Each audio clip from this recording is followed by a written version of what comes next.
Hi everyone, so I'm going to be cutting out this piece of cardboard, making a template, and then tracing it over on this aluminum diamond plate right here.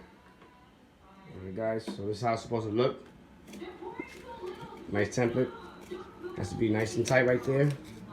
And you take it out, put it against the diamond plate, cut it out with the grinder.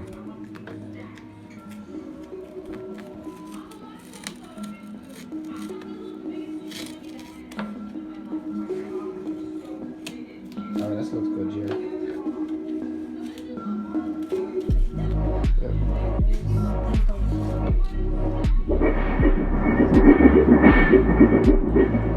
Alright, buddy.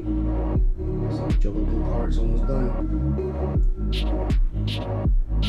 This idea came from Works. We wanted a gokart. There you go.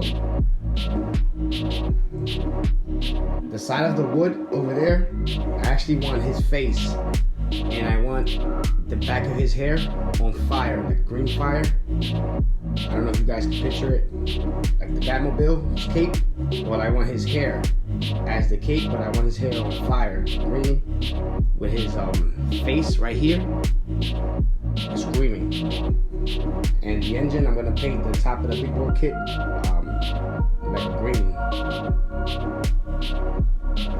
Alright guys, thanks for all the good ideas. And like button, subscribe, Sage Garage. Check out the little gun, cat gun.